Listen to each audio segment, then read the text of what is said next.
Sony's PSP launched a few years ago, there were high hopes the handheld would provide a serious challenge to Nintendo's chokehold on the portable market.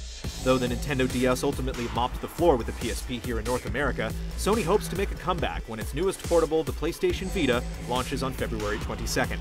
With Nintendo's own 3DS already enjoying a head start and new devices like smartphones and tablets quickly gaining traction with gamers, is the Vita enough to revitalize the PlayStation brand? The Vita will launch with two different versions in North America. The only major difference between the two, aside from the price, is that one model comes equipped with just Wi-Fi, while the other will include 3G support. We haven't been able to test out the 3G functionality, but one thing to take into consideration is that the only provider currently offering service is AT&T. Those who use other providers will need to set up new accounts, and existing AT&T users will need to add one of the two new data plans for Vita, either $14.99 a month for 250 megabytes or $30 for 3 gigabytes. Both models do support Bluetooth, so you can link your Vita up with other compatible devices. Though they're similar in shape and design, the Vita is larger than the previous PlayStation Portable. You can fit just about any smartphone inside of the screen area alone. Despite the bigger size, the Vita's form factor is sleek and the unit is surprisingly light and comfortable to hold. The most impressive part is the big OLED screen that provides high-quality images that easily surpass those of the 3DS and many other handheld devices. When it comes to the interface, the screen incorporates multi-touch support, another big advantage over the 3DS. It feels more responsive than the 3DS, but what's confusing is that the Vita's menu interface is strictly navigated with the touchscreen. There's no way to use the D-pad, analog sticks, or face buttons for this purpose. There's also a rear touchpad in addition to the touchscreen. The Vita also one-ups the 3DS with the inclusion of a second analog stick, which makes many games, especially shooters, immediately more playable. The only slight issue is one of placement. The right analog stick is extremely close to the face button, directly above it. One of the cooler features of the Vita is the cross-play functionality.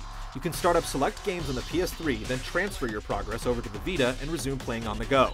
When you're back at home, you can transfer the data back to the PS3. Obviously, you'll still have to own a copy of the game for both devices. The cross-play feature will also placate those upset over the lack of video output support. The PlayStation Portable was eventually capable of sending out 480p video via component cables, but the Vita offers no such option. Another factor to consider is the Vita's battery life, which is around 3 to 5 hours when playing games, 5 hours when watching movies, and 9 when listening to music, with a full recharge taking just under 3 hours. There has been some controversy regarding the cost of storage media for the Vita, which will support proprietary flash memory cards from 4 GB up to 32 GB. While they're mostly optional, you're likely going to have to pick one up if you plan to download content. DLC you've downloaded to your PS3 or PSP can be transferred to your Vita, but there's a caveat.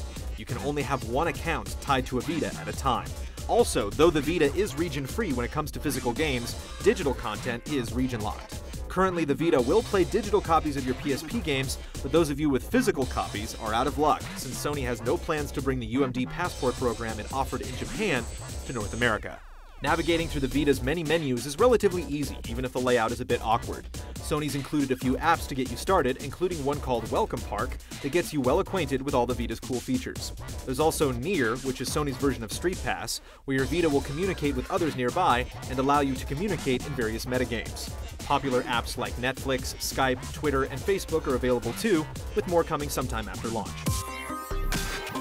The Vita is certainly more fully featured than the 3DS and offers higher quality visuals and audio, but one of the biggest flaws is that due to its size, it's not something you can easily store in a pocket. Its price point is a whole other story.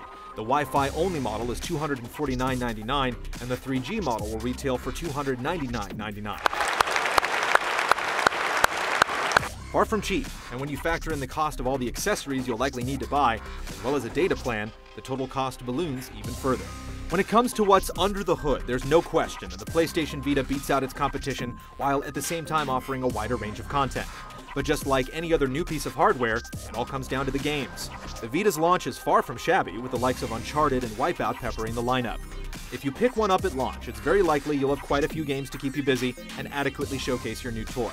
But as always, how happy you'll be with your purchase months and years down the line depends on how the software situation ends up panning out.